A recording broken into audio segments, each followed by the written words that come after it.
Ladies and gentlemen, would you please rise as our guest of honor enters the venue?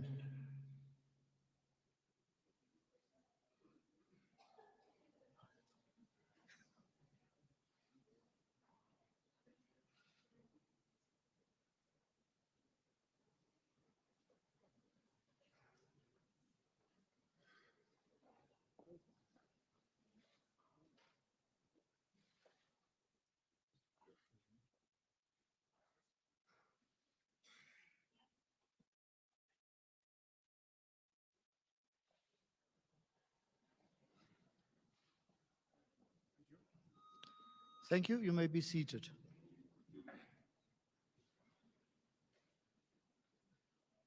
Good afternoon. I am Kegni Musi. I am the Judge President of the Free State Division of the High Court, and I will be your Program Director for the proceedings this afternoon. Chief Justice of the Republic of South Africa, Chief Justice Raymond Zondo, Judges President, Acting Judges President, and other members of the judiciary in attendance, the Chairperson of the National Council of Provinces, Honorable Mr. Amos Masondo, Chairperson of the Electoral Commission, Mr. Msutu Muyepya, and fellow commissioners of the IEC, the Secretary to Parliament, Mr. Tolile George, the Secretaries of the National Assembly and the NCOP, Secretaries of Provincial Legislatures and officials of Parliament in attendance. The Chief Electoral Officer of the IEC, Mr. Sai Mamavolo, executives of the IEC and officials of the IEC present here today. The Secretary General of the Office of the Chief Justice, Ms. Meme Sojasengwe, and officials of the Office of the Chief Justice. I also acknowledge the presence of the former acting Speaker of the National Assembly, Mr. Dichisa Sinodi, a man that hails from the lovely province of the Free State. All other invited guests and officials of the state in attendance today, members of the public present, and those following these proceedings virtually or via other electronic media. Distinguished guests, ladies and gentlemen, it is indeed an honor and a privilege for me to, on behalf of the Chief Justice of the Republic of South Africa, Chief Justice R.M.M. Zondo, and the judiciary as a whole, to welcome you all to the ceremonial handing over of the Electoral Commission of South Africa's list of members of the National Assembly and Provincial Legislatures. That handing over will occur presently when the IEC formally hands over the list to the Chief Justice, who in turn will hand the list to the Secretary of Parliament. No member of the judiciary will have the list, please. We would be remiss to begin this occasion without acknowledging the good work done by the Independent Electoral Commission in delivering yet another successful national and provincial election.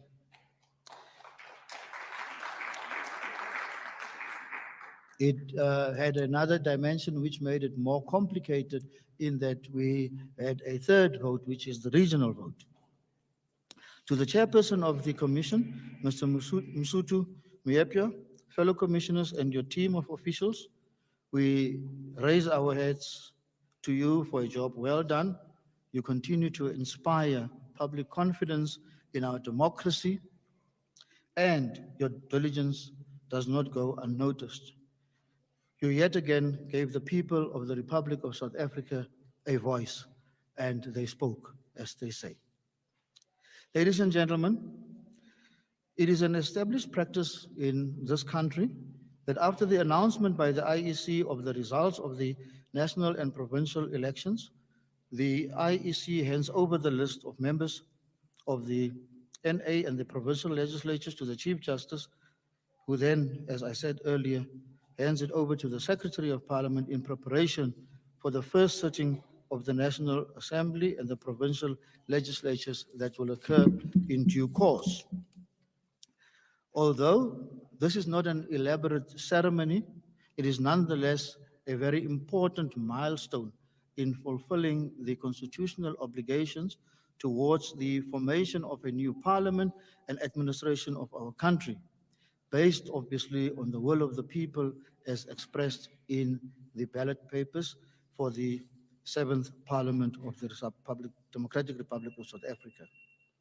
We therefore take pride as the judiciary in hosting all of you here to witness this momentous occasion.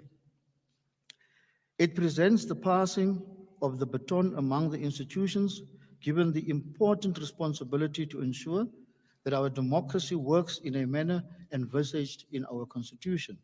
Our democracy works because it is a collaborative effort among its institutions and arms of state that play a unique but independent role in laying the foundations for a democratic and open society in which government is based on the will of the people. Ladies and gentlemen, this ceremony sets the scene for the establishment of the 7th Democratic Parliament of the Democratic Republic of South Africa, as well as the election and installation into office of the President of this country. According to Section 48 of the Constitution, before members of the National Assembly begin to perform their functions in the Assembly, they must first be sworn in or affirm faithfulness to the Republic and obedience to the Constitution, which is the supreme law of this land. In terms of Section 51, subsection 1 of the Constitution, the first sitting of the National Assembly takes place at a time and a date determined by the Chief Justice, but it should occur not more than 14 days after the election results has been declared. Similarly, insofar as the provincial legislatures are concerned, Section 110, sub 1 of the Constitution provides that after an election, the first sitting of a provincial legislature must take place at a time and on a date determined by a judge designated by the Chief Justice, but no more than 14 days after the election results has been declared. It's for this reason that you see these gentlemen and ladies here, they are the judges designated by the Chief Justice. That is why, ladies and gentlemen, we are here to make sure that the list as compiled by the IEC will be handed over to the Chief Justice, and therefore say to the country that your will has been done. In conclusion, ladies and gentlemen, today we affirm that our democracy is alive and well, and that the various arms and organs of state continue to be firmly committed to fulfilling their constitutional mandates to build a united and democratic South Africa. Therefore, formally, on behalf of the judiciary, I once again invite you to the Constitutional Court. I do not know whether the program has been disseminated already, but the next item on the program would be some remarks by the chairperson of the Independent Electoral Commission, Commissioner Msutu Muyepya. I call on you to address the nation. Thank you.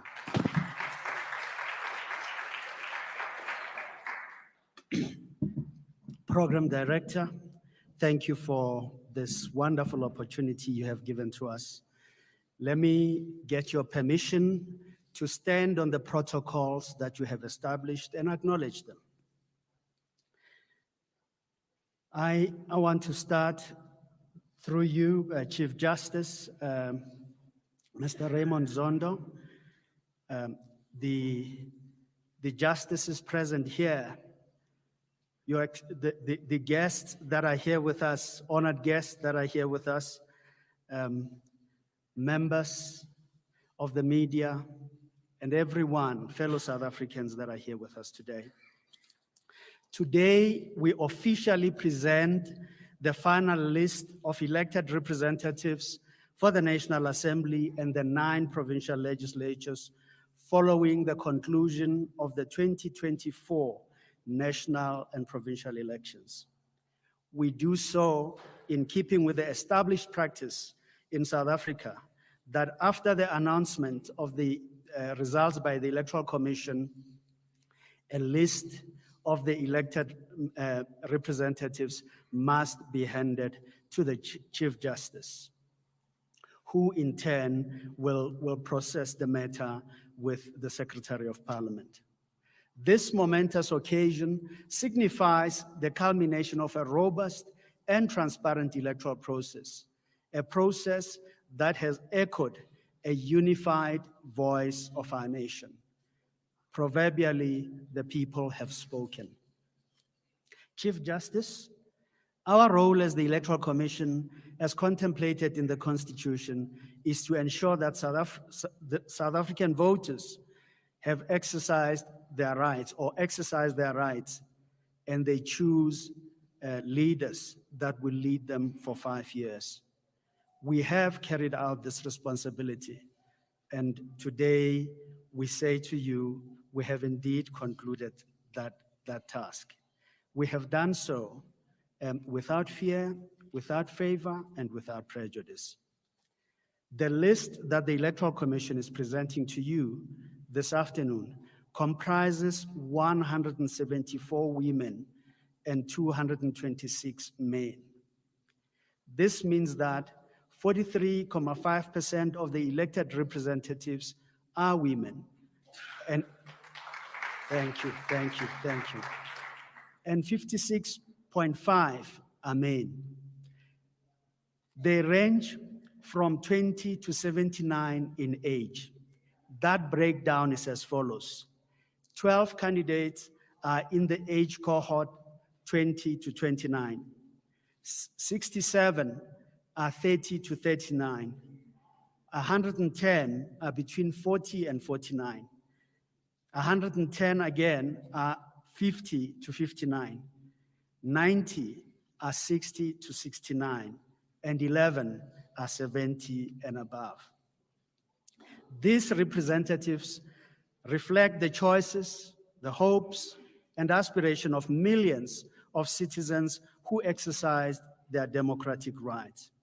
In closing, let me express the Electoral Commission's deepest gratitude to everyone who played a crucial role in this electoral process, from the parties and independent candidates to the tireless efforts of election officials, party agents, observers, the state, civil society organizations, faith-based organizations, the media, organized business, organized labor, and everyone that is living in this beautiful country.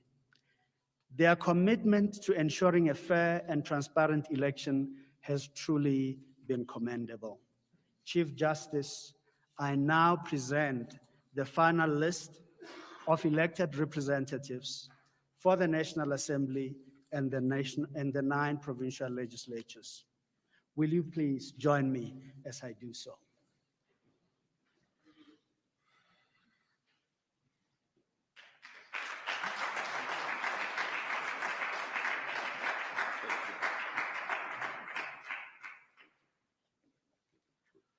Thank you, ladies and gentlemen.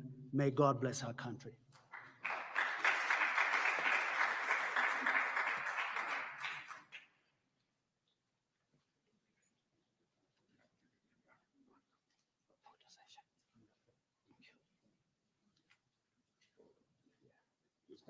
Yeah.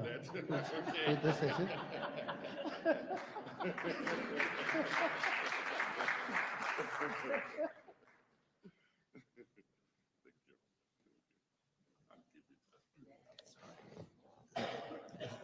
Thank you, Mr. Miepia, for the short remarks. It is indeed pleasing to note that more and more women are making it on the list, and achieving 43.5% of women representation in Parliament is a great achievement.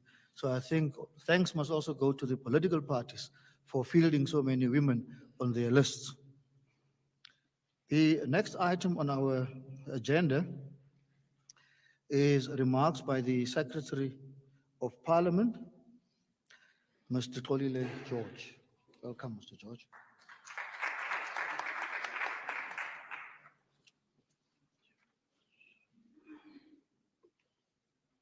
Judge President Musi, the program director for this afternoon, our esteemed Chief Justice of the Republic of South Africa, Justice Raymond Zondo,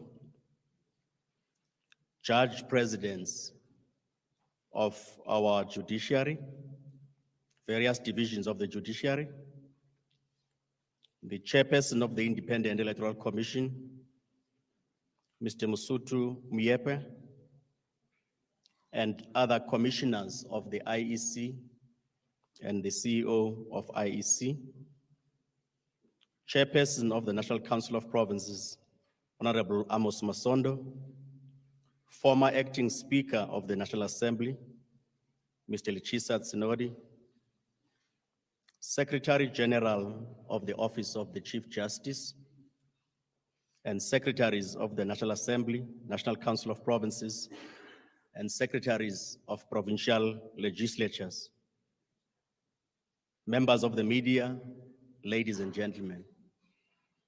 I stand before you today deeply honored and with profound gratitude. This moment marks a significant milestone in our democratic journey, and it is only fitting that we recognize and appreciate the individuals and institutions that have made this possible. Allow me to express my sincere appreciation to Chief Justice Raymond Zondo. Your steadfast leadership and unwavering commitment have ensured the swift and timely handover of the lists of designated National Assembly members. Your office has managed this delicate constitutional process with precision and integrity, arranging this significant occasion seamlessly. Your dedication to upholding the rule of law and ensuring the smooth transition of power is commendable. Thank you for your exemplary dedication and for steering this process with such diligence and respect for our democratic principles. I would also like to extend heartfelt congratulations to the Independent Electoral Commission. Conducting free and fair election is no small feat, and you have done so with unparalleled excellence. Your world-class systems have empowered millions of South Africans to express their democratic choices. It is through your tireless efforts that our citizens could vote with confidence, knowing their voices will be heard and their decisions respected. Your commitment to transparency, efficiency, and fairness have once again reinforced the integrity of our electoral process. I offer my deepest gratitude to the over 16 million voters who participated in these elections. Despite facing challenging weather conditions at times, you demonstrated remarkable patience and resilience. Your participation as the people is highly contested. Your participation in this highly contested and historic election, marking the 30th anniversary of our constitutional democracy, is a testament to your commitment to shaping the future of our nation. Your decisions have determined who will represent you in Parliament, and it is now our responsibility to ensure that the new Parliament carries your aspirations and hopes for a better future. At the end of the 6th parliamentary term, as you said, Chairperson of the IEC, a notable 45% of the National Assembly MPs were women in the last Parliament. And that was totaling about 181 female representatives. This strong presence of women was evident from the beginning of the term, when 179 women were sworn in as members of the National Assembly. Throughout this period, our Parliament consistently ranked within the top 10 of the Inter-Parliamentary Union, a body of all parliaments of the world, for world parliaments with the highest representation of women, underscoring our commitment to gender equality and inclusive governance. While the list that we are receiving today might still change at some stage, consistent with our laws and procedures, our initial assessment indicates that in the list, female representation experienced a slight decline, dropping from 45% in 2019 to approximately 43.5%, with a total of 174 elected members who are women, as the chairperson has already outlined.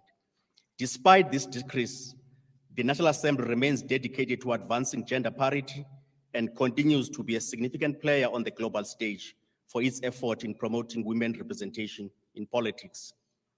It is also worth noting that this National Assembly boasts a significant representation of young people, with nearly 50% of its members falling within the 20 and 50 age cohort as outlined. This demographic shift is a positive development, aligning the Assembly more closely with the nation's population, where young people form the majority.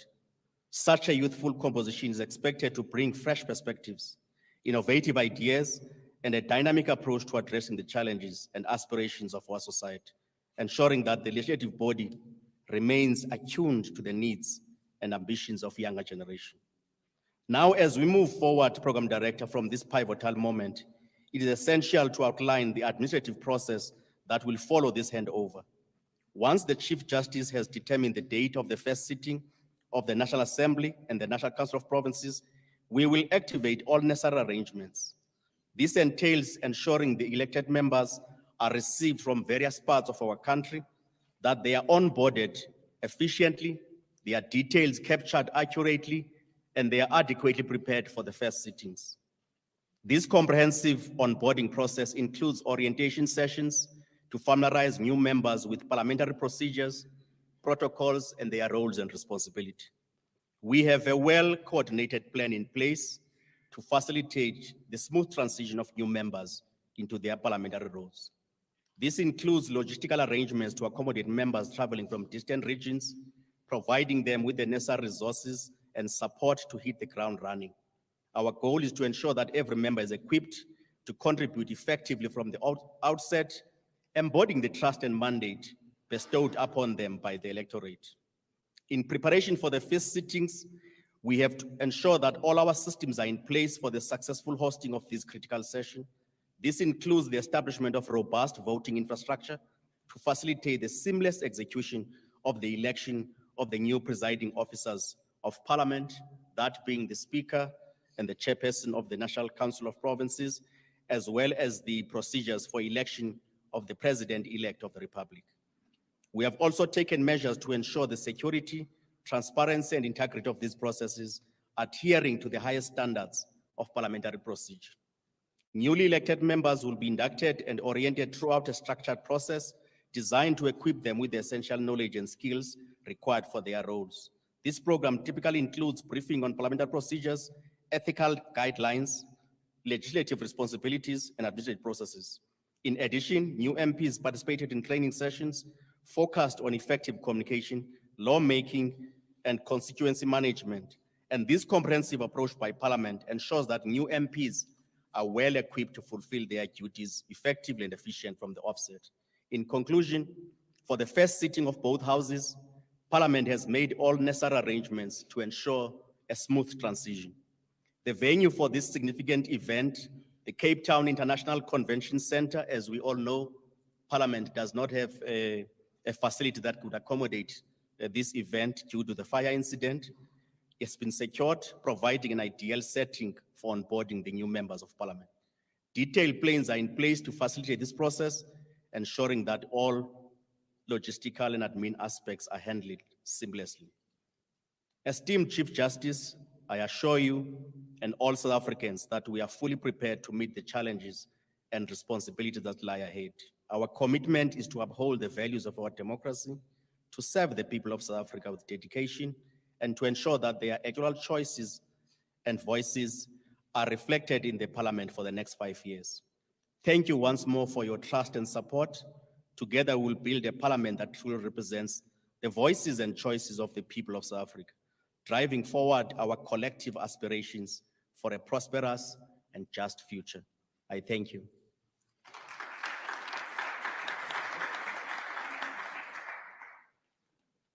Thank you very much, Mr. George. In keeping with our values of transparency, integrity, and accountability of the electoral process, I now call upon the Chief Justice to rise as well as you, Mr. George.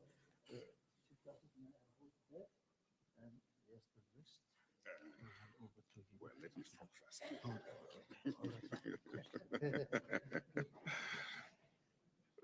The JP here wants to make sure that I don't talk.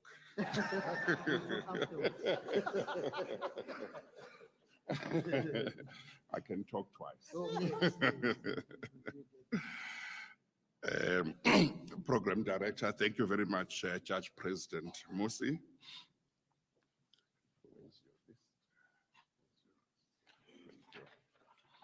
Yeah, okay. The protocol list, yeah. Chairperson of the NCOP, Honorable Mr. Musondo, Chairperson of the Electoral Commission, Mr. Musoto Mwepe, and fellow commissioners of the IEC, judges president and other judges who might be present here, Secretary to Parliament, Mr. George, and secretaries of the National Assembly and the NCOP, CEO of the IEC, Mr. Mamabolo, and other officials of the IEC present, the SG of the Office of the Chief Justice, Ms. Meme Sejosengwe, and officials of the OCJ. I also would like to acknowledge the presence of, is it the former acting speaker or still acting speaker? Acting Speaker of the National Assembly, Mr. Tsinoli, all other invited guests and officials of the state in attendance today, members of the public present, and those following these proceedings virtually via the electronic mediums. Members of the media, distinguished guests, ladies and gentlemen. It is not necessary to drag this important ceremony for too long with long speeches, but nevertheless, it is important to point out that today, the handing over of the lists by the chairperson of the IEC to the Chief Justice and the handover of the list by the Chief Justice to the Secretary of Parliament marks an important milestone in our constitutional democracy. We started off with the elections on the 29th of May. Thereafter, the IEC had to announce the results, which they did on the 2nd of June. The next step was exactly what we are doing today, the handing over of the lists. Then it will be the Chief Justice's turn, who will then have to announce the date for the first sitting of Parliament. At least now that the list is here, one knows who will be convened, who will be members of Parliament who will convene on the first day of the sitting. But it's important to also mention what else the judiciary has done to prepare for the next few weeks as the new administration is put together. In terms of the Constitution, the Chief Justice must make rules which will apply when the first sitting of Parliament takes place and the Speaker of Parliament is elected, the Deputy Speaker is elected, and the President is elected. Those rules will also apply to provincial legislatures. In terms of the Constitution, the Chief Justice presides over the election of the Speaker of Parliament, of the National Assembly. He also presides over the election of the president. He presides over the election of the chairperson of the NCOP. He administers the oath of affirmation to all members of Parliament, the National Assembly, and NCOP. But he also is given the task of presiding over the provincial legislatures and swearing in members of the provincial legislatures. But the Constitution gives him the power to designate other judges to do that rather than him or her doing all of that by himself. I'm very happy to announce that, one, the rules to which I've just referred have been published. I have made the rules, they have been published, that will apply both to the national parliament as well as to the provincial legislatures. Two, I'm happy to also announce that I have designated all the judges presidents in the various provinces as the judges who will preside in the provincial legislatures when the speakers and the premiers are elected. So all of that is in place.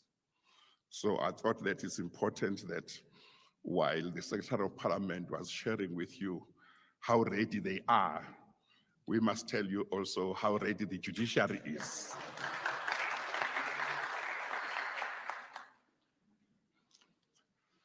Let me take this opportunity to also thank the IEC for being able to prepare this list so soon after the announcement of the results.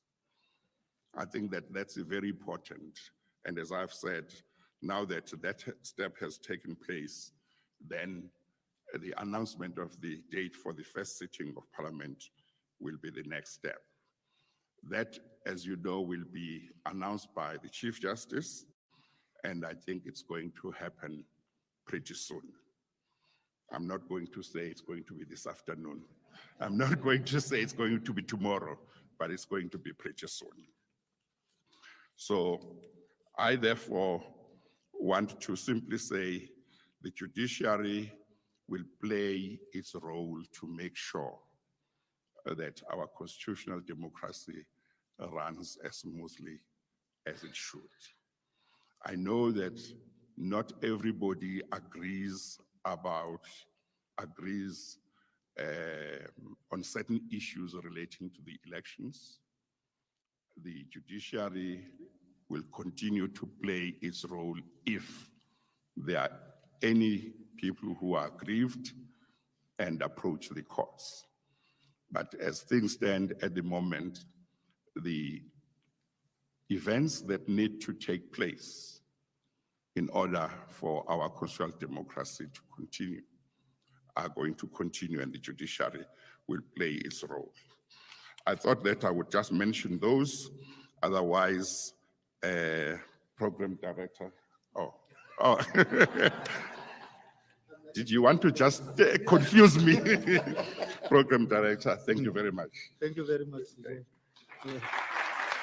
Thank you. Mr.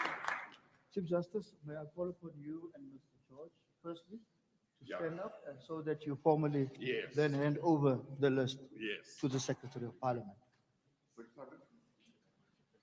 you very much.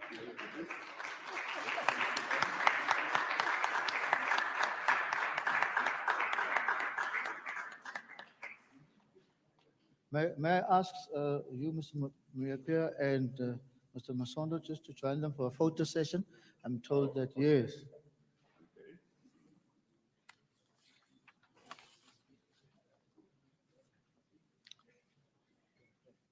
Okay. We must show that you are happy. Yeah. Thank you. Thank you. You may be seated. Okay. I now call upon the presiding officer of Parliament, the chairperson of the National Council of Provinces, Honorable Mr. Amos Masondo, to make a few remarks. Thank you.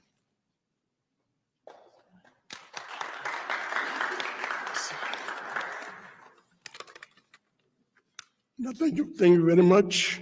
Greetings to everybody who's part of this important occasion. Program Director, Chief Justice of the Republic of South Africa, Justice Raymond Zondo, Chairperson of the Independent Electoral Commission of South Africa, Mr. Msutu Mwepa, secretaries of both the National Assembly and the NCOP, Kaso and Pindela, Secretary to Parliament, Mr. Olde George, esteemed members of the judiciary and the IEC commissioners present, acting Speaker of the National Assembly, Chisa Sinodi, ladies and gentlemen. Program Director, let me start by expressing an appreciation for the opportunity to make some remarks on this occasion of the handing over of the lists of persons elected to the National Assembly and the provincial legislatures. It is the beauty of the Constitution, or in keeping with the provision of the Constitution, that I take part in this ceremony in my capacity as the chairperson of the National Council of Provinces, given that members of the council remain competent to function beyond elections up until immediately before the first sitting of the provincial legislatures. This is because permanent delegates to NCOP are appointed by the provincial legislatures. It is indeed remarkable that we undertake this task 3 decades since South Africa's first democratic elections in 1994. It is 3 decades since that first election in which South Africans of all races who were registered on a common voters roll could vote. I'm sure that you'll agree with me when I say that for our democracy, the year 2024 represents a moment of reflection, a moment of recalculation, and indeed recalibration. The outcome of 1994 elections saw the establishment of the first democratic parliament, constituted of the National Assembly and the Senate, which was later reconfigured as the National Council of Provinces. The first cohort of South Africa's freely elected representatives helped to craft the country's constitution, which was adopted and signed in 1996 and came into effect in 1997. Program Director, the birth of the Constitution paved the way for constitutional democracy. This means that the Constitution became the supreme law of the land, binding all organs of state and citizens. This development, Program Director, represented another break with the past when Parliament had the final say over the laws. The Constitution gives the people of the land the right to elect their representatives to Parliament, provincial legislatures, and municipal councils every 5 years. In turn, the Constitution vests in these legislative bodies the authority to represent the people. Essentially, our legislative institutions serve as critical instruments for advancing people's power and fast-tracking the transformation of our society. They also play an important role in the pursuit and realization of socio-economic outcomes. It should be said, Program Director, that since 1994, our Parliament has made great strides in laying the foundations for and consolidating the character of a democratic and open society in which government is based on the will of the people. In doing so, it contributes to the realization of the aspirations of the people-centered government articulated in the Freedom Charter of 1955. The 2024 national and provincial elections has provided the electorate with an opportunity to elect their representatives to serve in the National Assembly and the provincial legislatures and to give them a fresh mandate. It is my hope that the persons elected to these institutions whose names we are officially receiving today will use this new mandate to help direct the trajectory of our society's development and to deepen the progressive realization of socio-economic rights enshrined in the constitutions. 3 decades since the first democratic elections and on the cusp of establishing the 7th administration, I wish to implore the next generation of public representatives in parliament and provincial legislatures to serve all our people equitably without consideration for race, gender, religion, ethnic or social origin, or any other grounds of discrimination. With these few words, Program Director, I thank you for the opportunity to address this gathering. Allow me to applaud South Africans for exercising their rights to elect their representatives, and the IEC for once again delivering a credible election. I wish the Chief Justice well as he prepares to lead the judiciary in inaugurating the elected persons to the National Assembly and provincial legislatures, and thereafter for formally constituting the National Council of Provinces. Thank you very much.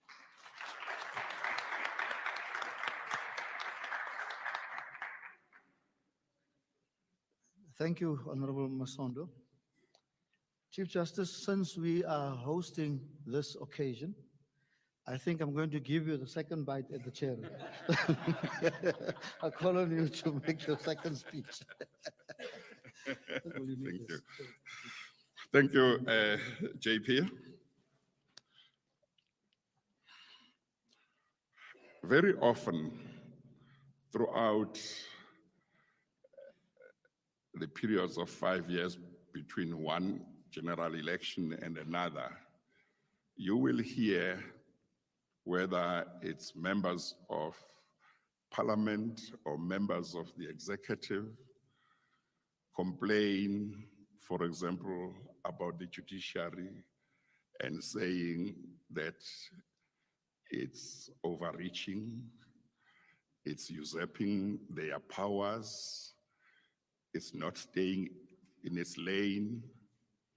But you will also hear sometimes, not so often, judges also mention in their judgments and complaining when the legislature or the executive intrude on their lay. This time between a general election such as the one that we have just had and the inauguration of the president and the swearing in of the deputy president and the ministers and deputy ministers before they can begin to perform their duties is one of the perfect times to have a look at our model of the separation of powers. When the Constitutional Court dealt with the question in the certification case whether or not the separation of powers, which had been contemplated by the principles that guided the drafting of the Constitution, had been complied with in putting together or drafting our Constitution. One of the things that they did was to look at various models throughout the world of separation of powers. And this court concluded that there is no one model that applies throughout, and that we in South Africa have our own model that would continue to develop as the courts developed our jurisprudence. Now, between the general election and the inauguration of the president and the swearing in of the ministers, what you will see is that the Chief Justice, a member of the judiciary, the head of the judiciary, convenes the first sitting of Parliament. So if you are thinking about the separation of powers, you would say, what does a judge have to do with putting together a meeting of legislatures? But that's part of our model. More than that, it's the Chief Justice, a member of the judiciary, who will preside in Parliament over the election of the Speaker and the President. Again, if you think about the separation of powers, you would wonder why a member of the judiciary would go and sit and preside in the legislature. It's our model of the separation of powers. Of course, you all know that the executive, including the president, cannot begin to perform their functions in terms of our constitution after they've been elected or appointed until they take an oath, and that oath is administered by either the Chief Justice or a judge designated by the Chief Justice. That again is a very important feature of our model of separation of powers. There are others, but I think those who are very interested in our model of separation of powers during this time will find that they can pick up quite a number of features that show that although on the one hand, there's a separation of powers and separate roles, on the other hand, there are a number of areas where the one arm can't do without the other. That is what we are going to see over the next few weeks, and it's our constitutional democracy at work. I thought that I would just draw that to the attention of everybody as my closing remarks. And I take this opportunity to thank everybody for attending this function. Program Director, I hand over to you. I hand over to you.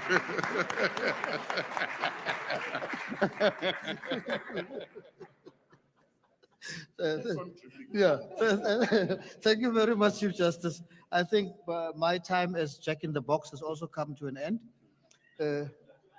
So it's, I think was very important for you to make the point about our democracy and the checks and balances that we have and the cooperation between the different arms of the state. What remains for me to do is to thank each and every one of you for gracing this occasion with your presence and taking your time off your busy schedules to be here with us to watch democracy in action. I think it would be remiss of us if we do not thank the people of the Republic of South Africa for the manner in which they conducted themselves during the elections. There were no major incidences. Everything went smoothly.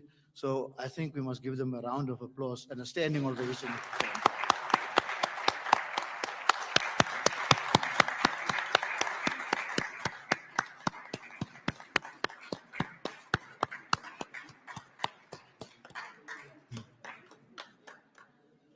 Thank you very much. Uh, the last item on the program is refreshments. I am told that refreshments will be served to my left there. There are members of the staff of the Office of the Chief Justice who would assist you with the refreshments part of it. Again, thank you very much. This signals the end of our program. Thanks again.